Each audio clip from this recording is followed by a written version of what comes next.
Bienvenidos a Logmac Reloaded, el canal donde exploramos las historias más oscuras y fascinantes del crimen organizado en Latinoamérica. Hoy, nos adentramos en la vida de un hombre cuya presencia en el narcotráfico colombiano fue tan poderosa como discreta, Víctor Patiño Fomeque, conocido como El Químico. Acompáñanos a descubrir cómo un hombre que comenzó en las sombras se convirtió en uno de los narcotraficantes más temidos y buscados por la DEA, y cómo sus propias decisiones lo llevaron a un destino inevitable. La historia de Víctor Julio Patiño Fomeque comienza en Yotoco, un pequeño municipio en el Valle del Cauca, Colombia. Nacido el 31 de enero de 1959, creció en un entorno rural, rodeado de montañas, ríos y campos de caña de azúcar. Desde joven, estuvo influenciado por el duro trabajo de los campesinos de su comunidad y los desafíos de la vida en el campo. Yotoco, como muchos municipios del Valle del Cauca, era un lugar marcado por la tradición agrícola, donde la vida giraba en torno a la tierra y a las cosechas. Sin embargo, la llegada del narcotráfico a esta región en los años 70 comenzó a cambiar la dinámica del lugar, atrayendo tanto riqueza como violencia. Víctor provenía de una familia de clase media. Su padre, un hombre trabajador, y su madre, dedicada al hogar, trataron de criar a sus hijos en valores de disciplina y respeto. Aunque su familia no estaba involucrada en actividades ilícitas, el entorno cambiante de Yotoco y las oportunidades que el narcotráfico prometía comenzaron a influir en el joven Patiño. A principios de los años 70, a la edad de 18 años, Víctor Patiño Fomeque se unió a la Policía Nacional de Colombia. Buscaba una vida estable y una forma de servir a su país, pero su ambición lo llevó rápidamente a buscar oportunidades fuera del camino legal. En su tiempo como agente de policía, Patiño se destacó por su habilidad para manejar situaciones de alta tensión y por su conocimiento técnico, especialmente en temas relacionados con química y logística. Sin embargo, fue durante este periodo cuando entró en contacto con el mundo del narcotráfico. Como agente, fue asignado a tareas que lo pusieron en contacto directo con figuras claves del narcotráfico, incluyendo a los hermanos Miguel y Gilberto Rodríguez Orejuela, jefes del cartel de Cali. Poco a poco, Patiño se fue ganando la confianza de los Rodríguez Orejuela, quienes lo reclutaron inicialmente como guardaespaldas, abriendo así la puerta a un mundo de poder, dinero y crimen. El joven agente se sintió atraído por la vida ostentosa que llevaban los narcotraficantes, una vida muy distinta a la modestia de su infancia en Yotoco. Lo que comenzó como una relación profesional pronto se convirtió en una participación activa en las actividades delictivas del cartel. Víctor Patiño empezó a ganar terreno en el cartel, demostrando una notable habilidad para organizar el transporte de cocaína a través de los puertos del Pacífico colombiano. Esta habilidad le valió el apodo de El Químico, por su conocimiento de los procesos químicos en la elaboración de la droga y su capacidad para innovar en los métodos de tráfico. Rápidamente, Patiño se convirtió en una figura clave en el cartel, responsable de coordinar complejas rutas de tráfico que abarcaban desde Colombia hasta Estados Unidos y Europa, consolidando su reputación como uno de los operadores más eficientes y peligrosos del narcotráfico colombiano. En cuestión de pocos años, Patiño Fomeque pasó de ser un humilde agente de policía a un poderoso narcotraficante, encargado de mover millones de dólares en cocaína por todo el mundo. Su ascenso en el cartel fue meteórico, cimentando su estatus como uno de los capos más influyentes de la época. En su tiempo como agente de la Policía Nacional, Víctor Patiño Fomeque destacaba por su habilidad para gestionar operaciones complejas. Pero lo que realmente marcó su camino fue el acceso a información privilegiada sobre operaciones antinarcóticos, información que empezó a compartir con los líderes del cartel de Cali. La cercanía de Patiño con los hermanos Rodríguez Orejuela, Miguel y Gilberto, le permitió acceder a un mundo exclusivo de poder, lujo y corrupción. Lo que comenzó como una relación de trabajo, se convirtió en una alianza estratégica. Víctor pronto se vio sumergido en el tráfico de influencias, utilizando su posición en la policía para proteger cargamentos de cocaína y asegurarse de que las autoridades no interfirieran en las operaciones del cartel. Patiño, conocido ya como El Químico, se hizo famoso por su conocimiento en química aplicada a la producción de cocaína. Su especialidad, mejorar los procesos de producción y aumentar la pureza de la droga, maximizando las ganancias del cartel. Su talento para la innovación lo hizo rápidamente indispensable. Pero no fue solo su conocimiento técnico lo que le ganó un lugar en la cúpula del cartel. Patiño también era un estratega nato. Comprendió la importancia de controlar las rutas de exportación desde los puertos de Buenaventura y Tumaco. Bajo su liderazgo, estas rutas se expandieron significativamente, haciendo del cartel de Cali el principal proveedor de cocaína en Estados Unidos. Para asegurar el éxito de estas operaciones, el químico empleó una combinación de sobornos, amenazas y negociaciones con funcionarios corruptos, tanto en Colombia como en otros países de tránsito. Fue así como estableció una red de contactos que se extendía desde agentes portuarios hasta altos mandos militares. Patiño no solo era un químico habilidoso, sino también un negociador astuto. Sabía cómo manejar las alianzas dentro del cartel, manteniendo una relación cercana con los líderes del cartel de Cali mientras se ganaba el respeto de otros capos menores. En las reuniones con los jefes del narcotráfico, Patiño negociaba directamente cargamentos, rutas e incluso nuevas estrategias para evadir la creciente presión de las autoridades internacionales.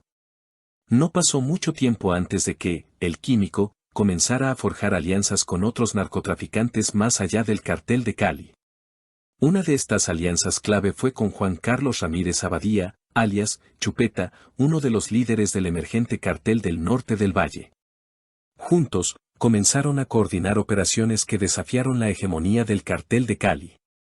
Patiño jugó un papel crucial en la expansión del cartel del norte del Valle. Aplicó su experiencia logística y conocimientos químicos para aumentar la eficiencia de las operaciones de tráfico, reduciendo los costos de producción y mejorando la calidad del producto final. Estaba decidido a hacer del cartel del norte del Valle una fuerza aún más formidable en el mercado global de la cocaína. A medida que crecía su influencia, también lo hacían los conflictos. El ascenso de Patiño en el cartel del norte del Valle coincidió con un periodo de sangrientas guerras internas por el control del tráfico de drogas. Los enfrentamientos con rivales y las traiciones dentro de su propia organización se convirtieron en algo común. Durante este tiempo, Patiño mostró una notable capacidad para navegar las intrigas y la violencia que caracterizaban al mundo del narcotráfico. Mientras sus rivales caían en la cárcel o eran asesinados, el químico seguía operando con éxito, manteniéndose un paso adelante de las autoridades y sus competidores. Con el paso de los años, se consolidó como una figura central en el narcotráfico colombiano, moviendo toneladas de cocaína y generando millones de dólares para su organización. Pero con el incremento de su poder, también vino un aumento en la presión de las autoridades y de los rivales. Consciente de que su posición en el mundo del narcotráfico no era segura, Patiño continuó expandiendo sus contactos, asegurándose de que siempre tuviera un plan de escape y un as bajo la manga. Pero el mundo del crimen es impredecible, y pronto, Patiño se daría cuenta de que ni siquiera su ingenio sería suficiente para salvarlo de la inevitable caída. A medida que su influencia crecía dentro del cartel de Cali, Víctor Patiño Fome que comenzó a ver una oportunidad en la ascendente organización del cartel del norte del Valle. Esta nueva organización se estaba posicionando rápidamente como uno de los grupos narcotraficantes más peligrosos y ambiciosos de Colombia, dispuesto a desafiar a los ya establecidos carteles de Cali y Medellín. El cartel del norte del Valle, liderado por figuras como Juan Carlos Ramírez Abadía, alias Chupeta, y Wilber Varela, alias Jabón, estaba consolidándose a través de una combinación de violencia extrema, inteligencia táctica y una red de sobornos a funcionarios de gobierno. Patiño, siempre estratégico, reconoció la oportunidad de asociarse con este emergente grupo para expandir su alcance y aumentar su poder. Patiño se convirtió rápidamente en un aliado crucial del cartel. Aplicó su experiencia en logística y su conocimiento de las rutas de tráfico, ayudando a asegurar el control de las principales rutas de exportación de cocaína desde los puertos de Buenaventura y Tumaco. Estas rutas eran esenciales para llevar la droga desde Colombia a Estados Unidos y Europa, generando millones de dólares en ganancias. Bajo la dirección de Patiño, el cartel del norte del Valle mejoró significativamente su eficiencia operativa. Introdujo nuevas técnicas para procesar la cocaína más rápidamente y con mayor pureza. Además, empleó métodos de transporte innovadores que incluían submarinos artesanales, aviones pequeños y lanchas rápidas equipadas con tecnología de radar para evadir a las patrullas de la Marina. Pero Patiño sabía que el control del territorio y las rutas de tráfico no dependía solo de la logística.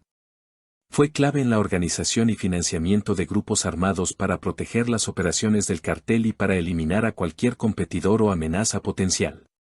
De esta forma, consolidó su posición no solo como un operador logístico, sino también como un estratega militar dentro del cartel. Su habilidad para negociar alianzas con otros capós, como Chupeta y Jabón, le permitió afianzar su influencia. Estas relaciones eran esenciales para mantener la cohesión del cartel en medio de guerras internas y externas con otras organizaciones rivales. No obstante, con el poder vino el conflicto. Las alianzas de Patiño con algunos líderes del cartel generaron resentimientos y desconfianzas entre otros. Las ambiciones de los capós y las diferencias en las estrategias de expansión llevaron a constantes tensiones y enfrentamientos internos. En medio de esta creciente rivalidad, las traiciones se convirtieron en una táctica común. Algunos miembros del cartel, temiendo por su seguridad o buscando ventaja, comenzaron a delatar a sus propios compañeros. Patiño, con su astucia característica, maniobró hábilmente para mantenerse en el poder, usando tanto la diplomacia como la fuerza. A medida que los enfrentamientos internos se intensificaban, Patiño se vio obligado a tomar decisiones difíciles. Enfrentó a antiguos aliados que ahora eran enemigos y se encargó de eliminar amenazas tanto dentro como fuera del cartel. Esta dinámica de poder hizo que su posición fuera cada vez más peligrosa. Con el tiempo, se volvió evidente que Patiño no solo tenía enemigos entre los rivales de otros carteles, sino también entre sus propios compañeros. Decidido a protegerse, estableció su propio sistema de inteligencia y contrainteligencia, monitoreando de cerca a sus socios y asegurándose de estar siempre un paso adelante. El dinero fluía abundantemente y con él vinieron lujos inimaginables, propiedades en Colombia y en el extranjero, inversiones en negocios legales como empresas pesqueras y agrícolas, y una vida de extravagancia que contrastaba con sus humildes comienzos en Yotoco. La influencia de Patiño también se extendió al ámbito social. Participaba en fiestas exclusivas, rodeado de figuras prominentes y políticos, utilizando su carisma y dinero para ganar favores e influencias. Sin embargo, este creciente perfil público también atrajo la atención de las autoridades. A medida que el cartel del norte del valle se fortalecía, también lo hacía la respuesta de las autoridades colombianas e internacionales. Las fuerzas de seguridad intensificaron sus operativos contra el cartel, capturando y matando a varios de sus miembros clave. Patiño, consciente de que la red se estaba cerrando, comenzó a considerar sus opciones. Sabía que si quería sobrevivir, debía pensar en un nuevo plan, uno que le permitiera mantenerse a salvo mientras la presión continuaba aumentando. A mediados de los años 90, el panorama del narcotráfico en Colombia se estaba transformando rápidamente.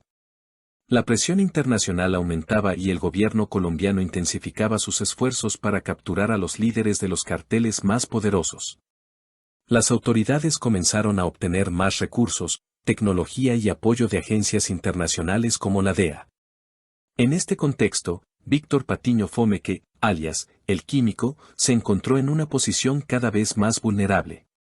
A pesar de su habilidad para evitar a las autoridades y su red de contactos bien establecidos, la captura de varios de sus socios cercanos y la intensificación de las redadas comenzaron a cerrar el cerco en torno a él. Patiño sabía que la única forma de sobrevivir a esta creciente presión era tomar una decisión drástica, entregarse a las autoridades colombianas. No fue una decisión fácil. Después de años de vivir como uno de los narcotraficantes más influyentes del país, rendirse significaba arriesgar todo lo que había construido. El 24 de julio de 1995, tras más de un año de estar prófugo, Víctor Patiño Fomeque se entregó a las autoridades colombianas en un movimiento que sorprendió a muchos dentro y fuera del mundo del narcotráfico. Decidió acudir personalmente al batallón de policía militar número 3 en Bogotá, acompañado por su abogado, con la esperanza de negociar una salida favorable. Durante una rueda de prensa, el director del Departamento Administrativo de Seguridad, DAS, Ramiro Bejarano, confirmó la entrega de Patiño, destacando que el gobierno colombiano estaba comprometido en desmantelar los carteles de la droga. La decisión de entregarse fue interpretada como un golpe a la organización del Cartel del Norte del Valle. Patiño Fomeke fue inmediatamente detenido y sometido a un proceso judicial en el que confesó varios delitos relacionados con el narcotráfico. Fue condenado a 12 años de prisión por tráfico de drogas el 13 de febrero de 1996. Para Patiño, esta condena era solo el comienzo de una estrategia más amplia, utilizar su tiempo en prisión para negociar su futuro. Mientras estaba en prisión, Patiño mantuvo su estatus e influencia. A pesar de estar tras las rejas, continuó operando a través de su red de contactos y testaferros. Desde su celda, coordinaba operaciones, mantenía el control sobre ciertos cargamentos y aseguraba su posición dentro del cartel. También utilizó su tiempo en prisión para negociar con las autoridades, ofreciendo información valiosa sobre otros miembros del cartel y sobre rutas de tráfico de drogas. Esta estrategia de colaboración fue vista como una forma de mejorar su situación y posiblemente obtener una reducción de su sentencia. Gracias a su cooperación, varias operaciones de narcotráfico fueron desmanteladas y algunos de sus antiguos aliados fueron capturados. Sin embargo, esta colaboración no pasó desapercibida para sus compañeros del cartel, quienes comenzaron a verlo con sospecha y como una posible amenaza. Mientras tanto, las autoridades estadounidenses también estaban atentas. En 2002, los Estados Unidos presentaron una solicitud formal de extradición, alegando que Patiño había continuado con sus actividades delictivas incluso desde prisión, utilizando su red para coordinar el tráfico de cocaína hacia Estados Unidos. Patiño se dio cuenta de que su situación en Colombia era cada vez más precaria. Entendía que su única opción viable para evitar una condena más severa en Estados Unidos era negociar su entrega de forma estratégica. Finalmente, el 6 de diciembre de 2002, Patiño fue extraditado a los Estados Unidos. Antes de partir, ya había acordado colaborar con las autoridades norteamericanas, anticipando que esta cooperación podría salvarle la vida y reducir su tiempo en prisión.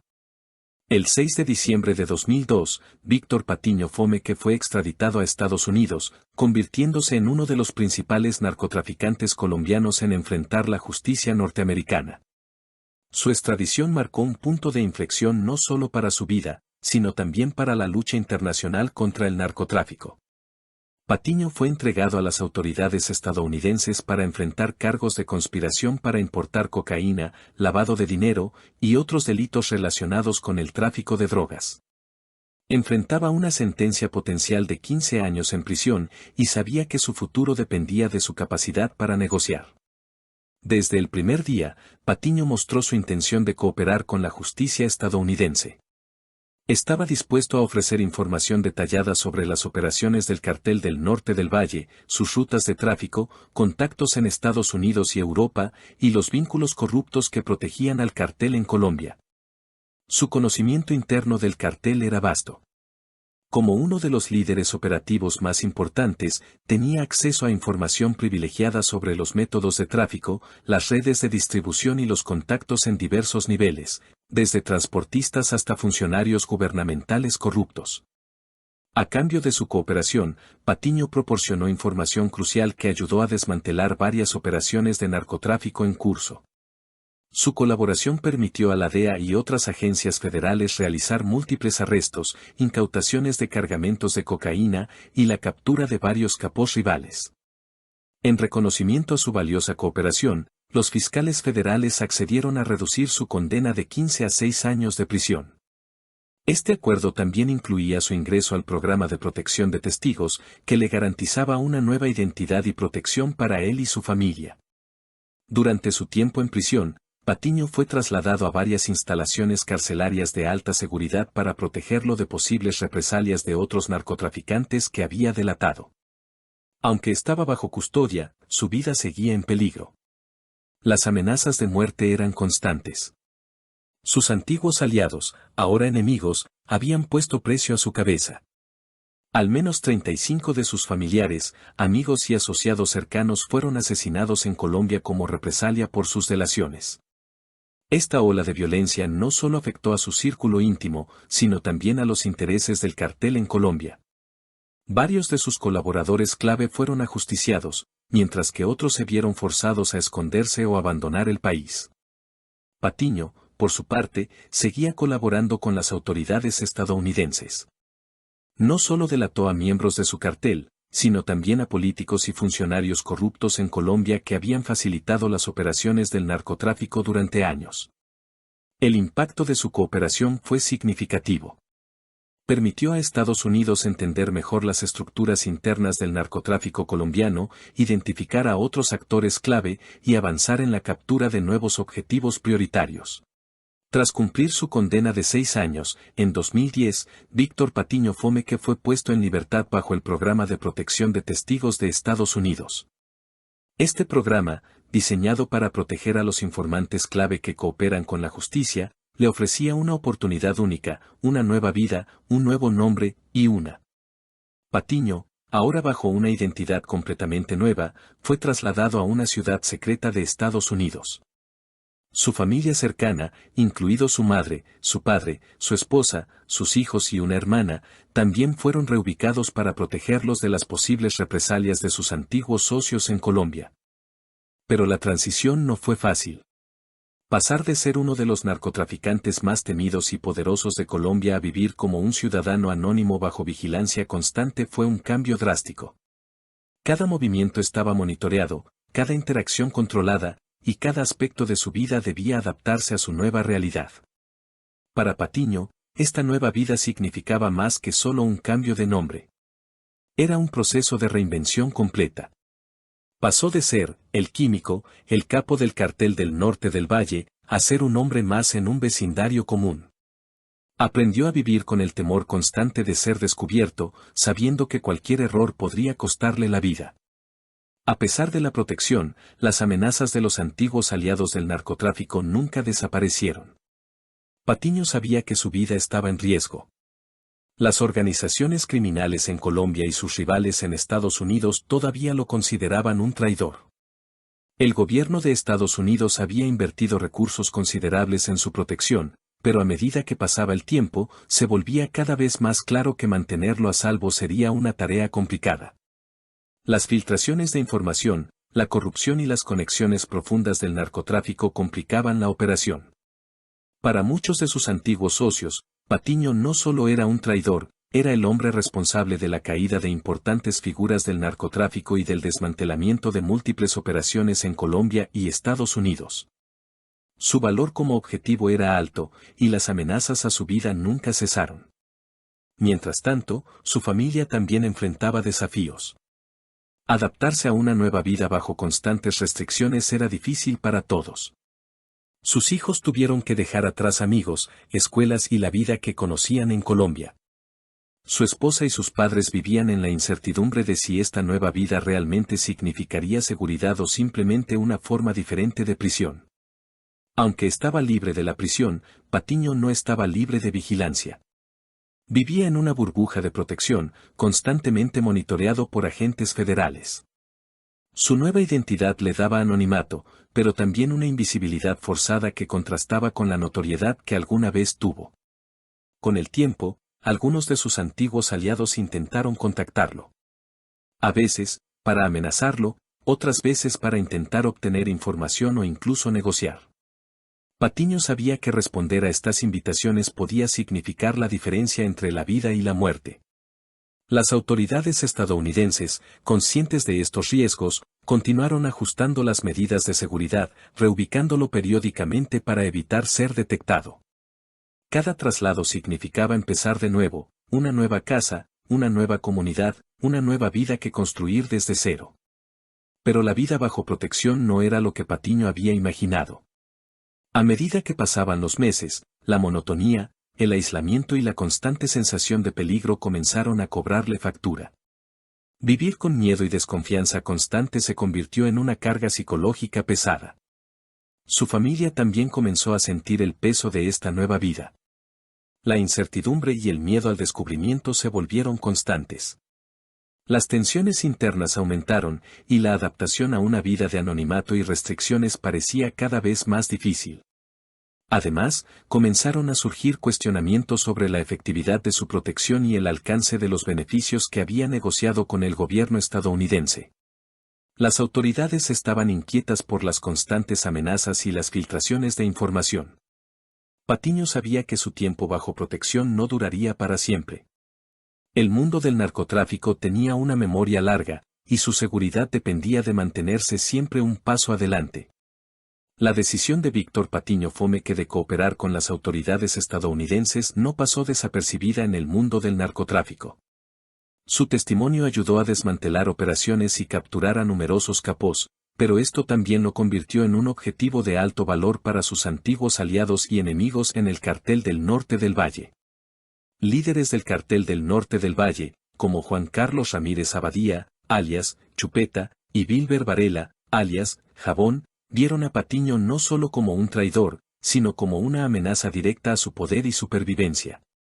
Desde el momento en que Patiño comenzó a colaborar con la DEA, sabían que su testimonio podría llevarlos a la cárcel o a la muerte. Desde su celda en Estados Unidos, Patiño proporcionó detalles específicos de las operaciones del cartel, los nombres de sus miembros clave, las rutas de tráfico y las conexiones con figuras políticas y empresariales. La información que entregó desencadenó una serie de arrestos y decomisos, que generaron una ola de represalias violentas. En respuesta, sus antiguos compañeros del cartel desataron una brutal campaña de venganza. Los sicarios de Chupeta y Jabón comenzaron a atacar sistemáticamente a cualquiera que tuviera alguna relación con Patiño. Fue una vendetta. A lo largo de varios años, al menos 35 personas cercanas a Patiño fueron asesinadas, familiares, amigos, socios, contadores y abogados. Esta serie de ataques no solo buscaba castigar a Patiño, sino también enviar un mensaje claro a otros potenciales delatores, que la traición se paga con sangre. Uno de los ataques más notorios fue el asesinato de su medio hermano, Luis Alfonso Ocampo Fomeke, conocido como El Tocayo. Considerado uno de los hombres de confianza de Patiño, El Tocayo fue brutalmente asesinado en febrero de 2004 en un ataque cuidadosamente planificado por sicarios de Chupeta. El asesinato ocurrió durante una trampa cuidadosamente tendida. A El Tocayo lo invitaron a una pelea de gallos, un evento común en el mundo del narcotráfico, pero al llegar fue recibido con una emboscada. Después de un intenso tiroteo, fue capturado y torturado antes de ser ejecutado. El asesinato de El Tocayo fue un golpe devastador para la familia de Patiño. Su madre, Daisy Fomeke, buscó desesperadamente respuestas sobre el paradero de su hijo, hasta que finalmente identificó su cuerpo en la morgue. Este fue. Pero las represalias no se limitaron a los círculos inmediatos de la familia de Patiño. Abogados, contadores y otros asociados enfrentaron amenazas constantes, intentos de asesinato, e incluso secuestros. La paranoia y el miedo se apoderaron de cualquiera que hubiera estado conectado de alguna manera con Patiño. Uno de sus abogados defensores sobrevivió a un atentado cuando un grupo de sicarios abrió fuego contra su vehículo en una calle de Cali. El abogado logró escapar con vida, pero la amenaza era clara: cualquiera que protegiera a Patiño corría un alto riesgo. Muchos de sus asociados fueron forzados a huir, escondiéndose en las zonas rurales y montañosas de Colombia, o abandonando el país por completo, temiendo por sus vidas. Las represalias se extendieron incluso a aquellos que habían trabajado con Patiño muchos años antes. Mientras tanto, las autoridades colombianas y estadounidenses intensificaron sus esfuerzos para capturar a los responsables de estos ataques, pero el cartel continuaba operando con una ferocidad implacable. Sus redes de corrupción y violencia se extendían profundamente en la estructura del crimen organizado en Colombia. En Estados Unidos, Patiño seguía recibiendo noticias de los ataques desde la distancia. Aunque estaba bajo protección, cada asesinato le recordaba que su seguridad y la de su familia dependían de mantenerse oculto y fuera del radar. Las autoridades estadounidenses, conscientes de las represalias que se estaban llevando a cabo en Colombia, redoblaron su protección alrededor de Patiño. Sin embargo, la violencia continuó, dejando una marca indeleble en la vida de todos los involucrados. Víctor Patiño Fomeke se había convertido en un símbolo de traición y venganza, un hombre atrapado entre dos mundos, el del crimen organizado y el de la justicia. Su cooperación le había salvado la vida, pero a un costo inimaginable. Tras perder los beneficios del programa de protección de testigos, Víctor Patiño Fomeke fue deportado a Colombia. Su regreso fue rodeado de incertidumbre, temores y una atención mediática considerable. Al llegar a Bogotá, fue escoltado por agentes de seguridad al Ministerio de Justicia, donde tuvo que enfrentar nuevas preguntas y retos. Su retorno generó una reacción inmediata entre las autoridades colombianas, quienes todavía lo consideraban una figura peligrosa y potencialmente activa en el mundo del narcotráfico. A pesar de su cooperación con las autoridades estadounidenses, Patiño no fue recibido con los brazos abiertos en su país natal. De inmediato, tuvo que enfrentar múltiples procesos legales relacionados con actividades de narcotráfico, lavado de activos y la extinción de dominio sobre sus bienes. Durante su ausencia, el gobierno colombiano había confiscado propiedades y bienes por un valor de más de $65 millones, incluyendo haciendas, apartamentos, empresas y cuentas bancarias. Estos bienes fueron incautados bajo sospecha de haber sido adquiridos con ganancias del narcotráfico. Determinado a recuperar parte de su fortuna, Patiño contrató a un equipo de abogados y comenzó a luchar en los tribunales. Argumentaba que algunos de los bienes incautados no estaban directamente relacionados con el narcotráfico y que pertenecían legalmente a su familia o a sus empresas legítimas. Pero su regreso no fue bien visto por todos. Su presencia en Colombia reavivó viejos resentimientos y temores. Muchos líderes comunitarios y ciudadanos temían que Patiño aún tuviera conexiones con el crimen organizado y que pudiera intentar retomar sus actividades delictivas. Las autoridades intensificaron sus investigaciones.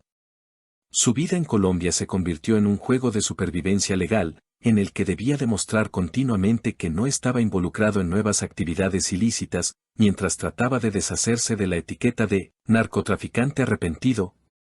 Patiño vivía bajo constante vigilancia. Cada uno de sus movimientos era monitoreado.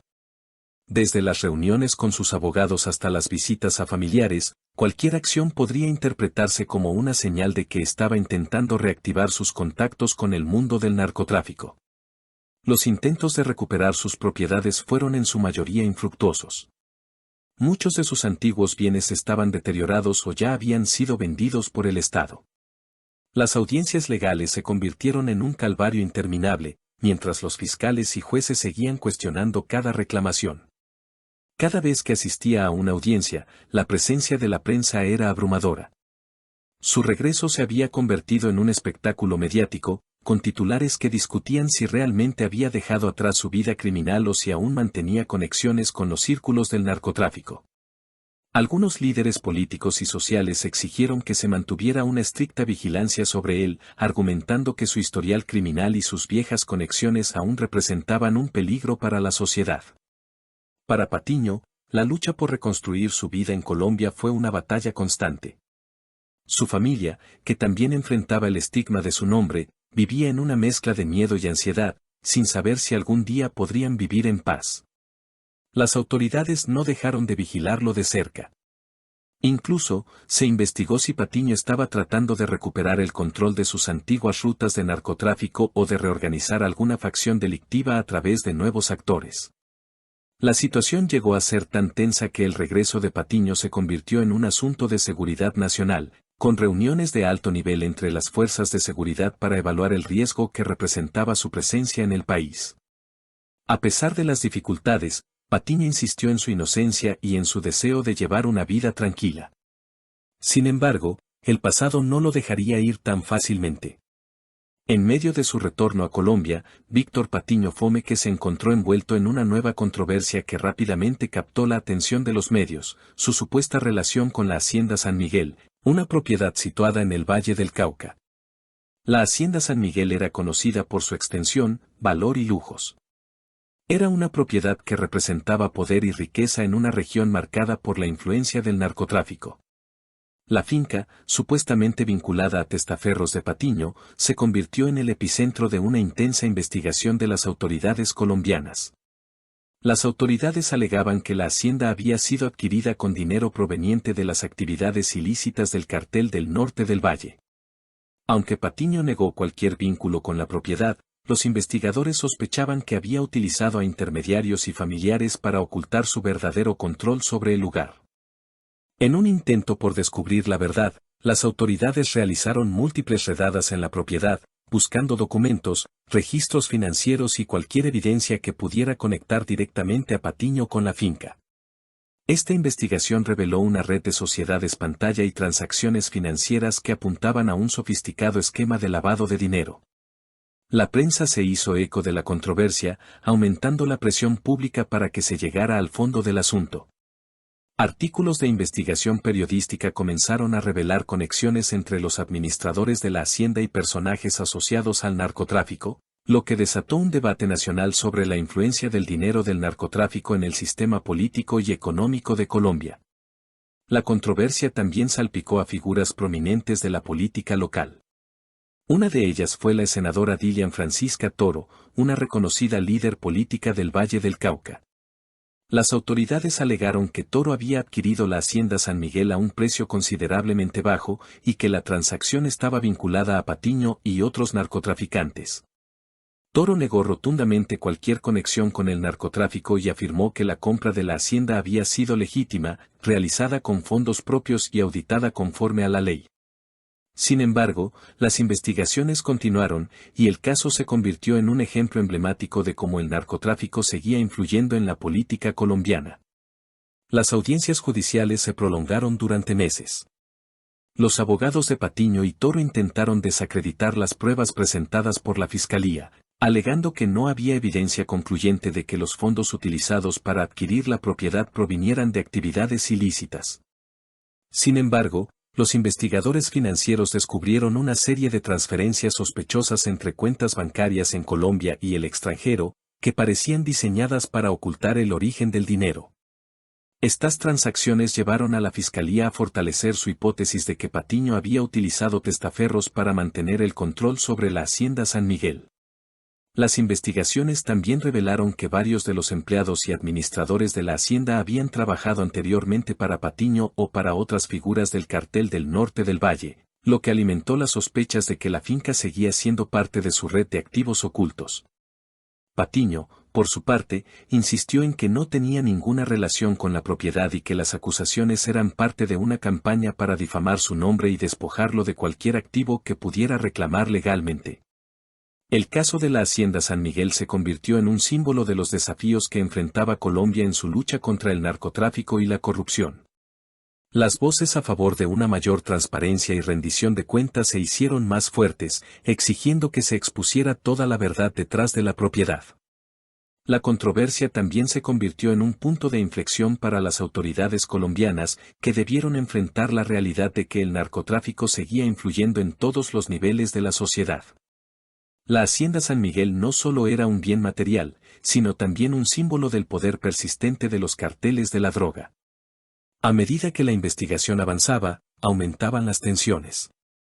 Algunos fiscales y policías involucrados en el caso recibieron amenazas de muerte, mientras que en la región del Valle del Cauca, la violencia relacionada con el narcotráfico alcanzaba nuevos niveles. Con el tiempo, la hacienda San Miguel se deterioró. Aunque el caso se mantuvo en los titulares durante años, la incertidumbre sobre su verdadero dueño y los fondos utilizados para su adquisición persistieron. Tras su regreso a Colombia, Víctor Patiño Fome que intentó mantenerse fuera del foco de atención. Alegaba haber dejado atrás su vida criminal y aseguraba estar enfocado en reconstruir su vida de manera legal y pacífica. Sin embargo, su pasado siempre lo seguía. Patiño comenzó a explorar nuevas oportunidades. Intentó integrarse en actividades legítimas, utilizando el dinero que le quedaba para invertir en pequeños negocios. Participó en proyectos agrícolas y de construcción, con la esperanza de establecer una nueva fuente de ingresos lejos de su pasado en el narcotráfico. Sin embargo, su nombre seguía siendo un lastre.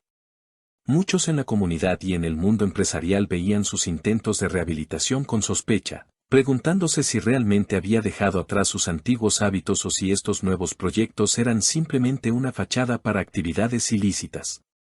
A medida que intentaba reinsertarse en la sociedad, algunos líderes comunitarios expresaron su preocupación por su presencia en la región. Temían que su regreso pudiera traer de vuelta la violencia asociada al narcotráfico, afectando la seguridad local. La desconfianza no se limitaba a la comunidad. Las autoridades colombianas también mantuvieron a Patiño bajo una estricta vigilancia, sospechando que pudiera estar vinculado a nuevas actividades criminales. Según informes de inteligencia, se decía que estaba tratando de recuperar su influencia sobre las antiguas rutas de narcotráfico. Se interceptaron llamadas telefónicas y se monitorearon reuniones sospechosas, lo que llevó a las autoridades a intensificar su escrutinio. Aunque no había pruebas concluyentes, los rumores y las acusaciones sobre su supuesta reincidencia en actividades criminales no cesaban. Los medios de comunicación informaron repetidamente sobre presuntas conexiones de Patiño con nuevos actores del narcotráfico, incluyendo alianzas con grupos emergentes y facciones criminales en la región del Pacífico colombiano. Se sospechaba que Patiño tenía intereses ocultos en Buenaventura, uno de los puertos más importantes para el tráfico de cocaína hacia Estados Unidos y Europa. Según algunas fuentes, estaba utilizando contactos de su antiguo cartel para infiltrarse en las operaciones de nuevos grupos emergentes. Los informes de inteligencia hablaban de reuniones clandestinas entre Patiño y figuras menores del narcotráfico, negociando rutas y cargamentos. Aunque nunca se encontró evidencia concluyente de su participación activa, estas sospechas persistieron. Para las autoridades, cualquier movimiento de Patiño era motivo de preocupación. Su pasado lo convertía en un objetivo de alto valor, y cada vez que se rumoraba su posible implicación, las fuerzas de seguridad intensificaban su presencia en las áreas donde se creía que podía operar. A pesar de los esfuerzos por mantenerse limpio, Patiño pasó gran parte de su tiempo asistiendo a audiencias judiciales para defenderse de nuevas acusaciones. Alegaba ser víctima de una persecución constante y una difamación sin fin por parte de aquellos que no querían permitirle una segunda oportunidad. Sus abogados trabajaron arduamente para desestimar las pruebas presentadas en su contra, argumentando que no había evidencia tangible de su implicación en nuevas actividades criminales. Sin embargo, la presión pública y la vigilancia de las autoridades dificultaron cualquier intento de normalizar su vida. En las regiones más afectadas por el narcotráfico, la sola presencia de Patiño era vista como un símbolo de la impunidad y el poder corruptor del crimen organizado. Los líderes comunitarios y familiares de víctimas del narcotráfico exigían respuestas y acciones contundentes. Muchos de sus intentos de inversión fracasaron debido a la desconfianza generalizada y la negativa de las instituciones financieras a colaborar con él. Sus propiedades se deterioraron y varios de sus negocios cerraron, presionados por el escrutinio constante y las dificultades para operar legalmente. Para Patiño, cada día era una lucha entre su pasado y su intento de construir un futuro. La sombra de su vida criminal lo seguía a cada paso, y la esperanza de una vida normal parecía cada vez más inalcanzable.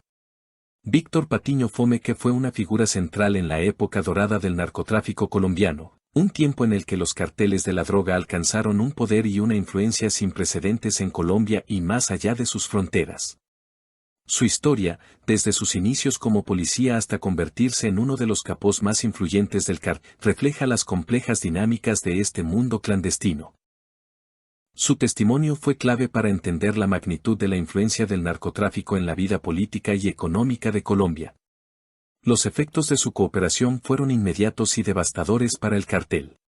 Muchos de sus antiguos aliados fueron arrestados o asesinados, y las operaciones del cartel del norte del Valle sufrieron un golpe del cual nunca se recuperaron completamente. Este evento marcó el comienzo de la fragmentación del cartel en facciones más pequeñas y menos poderosas. A lo largo de los años, su figura ha sido objeto de estudio, análisis y debate entre académicos, periodistas y expertos en seguridad. Algunos lo ven como un traidor, un hombre que vendió a sus propios socios para salvarse, otros lo consideran un sobreviviente pragmático, que entendió que colaborar con la justicia era su única salida en un mundo donde la lealtad rara vez se recompensa. Las opiniones sobre su legado siguen divididas. Para algunos, su cooperación ayudó a desmantelar uno de los carteles más peligrosos de la historia, mientras que para otros, simplemente fue un movimiento egoísta para evitar un destino peor. Pero su decisión también tuvo un costo alto. Más de 35 personas cercanas a Patiño fueron asesinadas en represalia por su colaboración con las autoridades. Estas muertes se convirtieron en un recordatorio constante de la brutalidad del narcotráfico y de los riesgos de traicionar a una organización tan poderosa. A pesar de estas tragedias, su cooperación también demostró a las agencias de seguridad que incluso los capos más poderosos del narcotráfico podían ser vulnerables. Su caso sirvió de precedente para otras negociaciones y acuerdos con narcotraficantes, estableciendo un camino para que otros capos consideraran colaborar con la justicia. Para las autoridades, Patiño se convirtió en un ejemplo de cómo la cooperación puede ser utilizada como una herramienta efectiva para combatir el crimen organizado. Pero también generó controversia sobre los límites de estos acuerdos, ya que algunos de sus antiguos aliados consideraban su trato con la justicia como un nefasto precedente que podía desestabilizar aún más el mundo del narcotráfico. El legado de Víctor Patiño Fome que sigue siendo un reflejo de los desafíos y dilemas éticos en la lucha contra el narcotráfico. Su vida es una ventana al complejo mundo del crimen organizado, donde las decisiones a menudo tienen consecuencias imprevistas y donde la supervivencia requiere una mezcla de astucia, pragmatismo y, a veces, traición. Hoy, su historia se estudia como un caso clave en la evolución del narcotráfico en Colombia y en la forma en que los gobiernos enfrentan estas poderosas redes criminales. Aunque su nombre esté ligado al crimen, también es recordado como el hombre que, en última instancia, eligió colaborar con la justicia, cambiando para siempre el curso de una de las organizaciones criminales más letales del mundo. La vida de Víctor Patiño Fome que es, sin duda, una de las historias más complejas y controvertidas del narcotráfico colombiano. Desde sus humildes comienzos en Yotoco, Valle del Cauca, hasta convertirse en una de las figuras más influyentes y peligrosas del cartel del norte del Valle, su historia está marcada por decisiones difíciles, traiciones y sobrevivencia.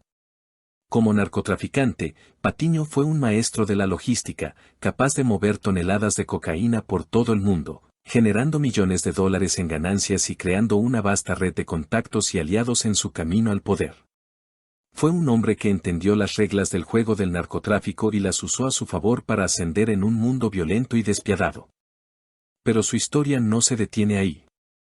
Cuando se dio cuenta de que su mundo estaba colapsando y que su propia vida estaba en riesgo, tomó una decisión radical: entregarse a las autoridades y cooperar con la justicia estadounidense. Esta decisión, vista como un acto de traición por sus antiguos socios, lo salvó de una sentencia más larga, pero también lo convirtió en un hombre perseguido. Hoy, su figura sigue generando debate. Para algunos, Patiño es el ejemplo de cómo un narcotraficante puede arrepentirse y buscar la redención. Para otros, sigue siendo un hombre marcado por su ambición y su falta de lealtad, un testimonio vivo de la brutalidad y la complejidad del mundo del narcotráfico. La vida de Víctor Patiño Fome que nos deja importantes lecciones sobre la lucha contra el crimen organizado. Nos recuerda que el narcotráfico no es solo un problema de criminalidad, sino también de justicia, corrupción y desigualdad social. También evidencia que las decisiones individuales pueden tener repercusiones que van más allá del interés personal, afectando a comunidades enteras y a la estabilidad de un país. Su historia subraya la importancia de abordar el narcotráfico no solo con represión, sino también con políticas integrales que incluyan la prevención, la justicia social y la cooperación internacional. Entender las dinámicas que llevaron a hombres como Patiño al poder puede ayudar a prevenir que nuevas generaciones sigan ese mismo camino.